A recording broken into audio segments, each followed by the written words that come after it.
जय श्री कृष्णा। स्वागत है आपका साथी त्रिशला के साथ। गुप्त नवरात्रि की हार्दिक शुभकामनाएं आप सभी को। गुप्त नवरात्रि क्या होती है और इसमें हमें विशेष किन बातों का ध्यान रखना होता है। साल के अंदर 2 प्रत्यक्ष और 2 अप्रत्यक्ष नवरात्रियां आती हैं। प्रत्यक्ष नवरात्रियों में हम जो पूजन करते हैं वो पूजन हम दिन रात्रि कभी भी कर सकते हैं, किसी पंडित को बुलाकर या फिर अपने आप भी उन पूजा पाठों को हम अपने स्तर पर कर सकते हैं। परंतु गुप्त नवरात्रि की जो पूजाएं होती हैं वो बहुत गुप्त होती हैं और सिर्फ रात्रि में ही सिद्ध की जाती हैं। परेशानियां कैसी भी हों, लेकिन गुप्त नवरात्रि में किए गए कार्य 1000 नहीं लाख गुना ज्यादा जल्दी सिद्ध हो जाते हैं। गुप्त नवरात्रि में अगर हम देवी का पूजन करते हैं तो ये पूजन हमारे सारे दुष्कर्मों को दूर करके हमें माँ का विशेष आशीर्वाद प्राप्त करवाता है। गुप्त नवरात्रि की पूजा भी अन्य नवरात्रियों की भांति ही की जाती है। गुप्त नवरात्रि में विशेषतः पूजा रात के समय की जाती है। आप जो भी मंत्र सिद्ध करना चाहते हैं रात के समय करें। बस ये बात का आप ध्यान रखें कि आपको इस गुप्त नवरात्रि में कुछ विशेष चीज़ों को सिद्ध जरूर कर लेना चाहिए, जैसे कि कौड़ी, गोमती चक्र, सुपारी और इत्र। ये चीज़ें आपको सिद्ध करके अपने पास ज़रूर रखनी चाहिए, ताकि आने वाले समय में आप कोई भी उपाय करें तो आप इन सिद्ध चीज़ों से उन उपायों का लाख गुना ज़्यादा फल प्राप्त कर सकें। गुप्त नवरात्रि में आप पूजन कलश स्थापना वैसे ही करेंगे जैसे कि आप अन्य नवरात्रियों में करते हैं। लाल आसन पर बैठकर लाल कपड़े पहनकर ही आपको माता का पूजन करना होता है। देवी को रोज लाल पुष्प ही आपको अर्पित करने होते हैं। अगर आप घर में सुख समृद्धि और शांति चाहते हैं तो आप शहद से जरूर देवी को भोग लगाएं रोजाना। अगर आप अपने घर के अंदर सुख शांति चाहते हैं तो आप माँ को लौंग जरूर चढ़ाएं। अगर आप चाहते हैं कि आपके घर के अंदर बरकत आए तो आप पंचमेवों का भोग माँ को जरूर लगाएं। अगर आप चाहते हैं कि आपके बच्चे समृद्धि पाएं तो आप लौंग और इलायची का भोग माँ को जरूर लगाएं।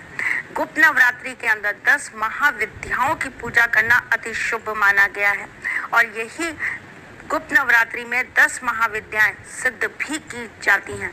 जो भी जातक चाहते हैं कि उनके जीवन से कलेश हट जाए, उन्हें दुर्गा सप्तशती के 2 अध्याय जरूर गुप्त नवरात्रि में पढ़ने चाहिए, जैसे कि पहला और 9वां, जैसे कि चौथा और 11वां, जैसे कि 5वां और 13वां।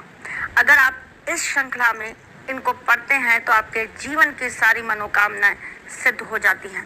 गुप्त नवरात्रि में कुछ विशेष उपाय जरूर कर ले। आप जो भी मंत्र करते हैं, आप जो भी पाठ करते हैं, आप सिद्ध कुंजिका करते हैं, दुर्गा चालीसा करते हैं या फिर आप देवी के पाठ करते हैं, तो आपको करते समय ये पाठ अपने समक्ष एक घी का दीपक जरूर जलाना चाहिए।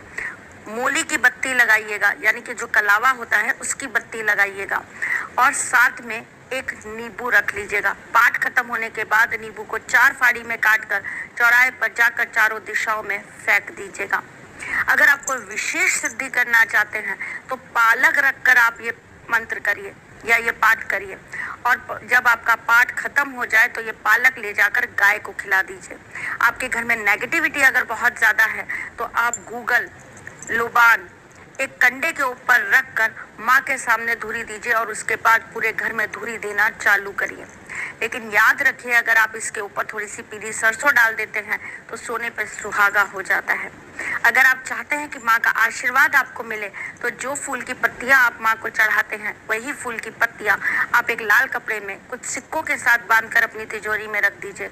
माँ लक्ष्मी का, माँ सरस्वती का आपके ऊपर सदा सर्वदा वास रहेगा और आपके घर में हमेशा बरकत बढ़ेगी। घर की लड़कियों की, घर की महिलाओं की, घर के बाहर की लड़कियों की, घर के बाहर की महिलाओं की, यानी कि जो भी देवी स्वरूपा हैं उनकी इज्जत जरूर करिए।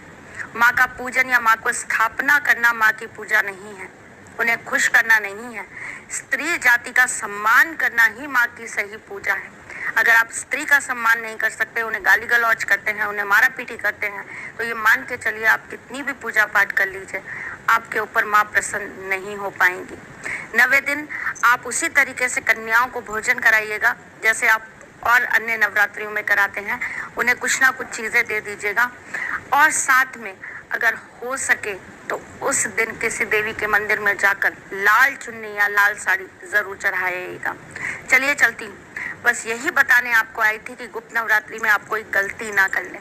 फिर आऊंगी कुछ नया, कुछ अलग, कुछ अद्भुत लेकर। तब तक के लिए मुस्कुराते रहिएगा, रिश्तों में मजबूती बना के रखिएगा, अपने साथी के साथ हुए जुड़े रहिएगा, प्यार देते रहिएगा, प्यार लेते रहिएगा, ख्याल रखिएगा अपना। मैं जल्द आपसे मिलने आऊंगी, तब तक के लिए जय श्री कृष्ण।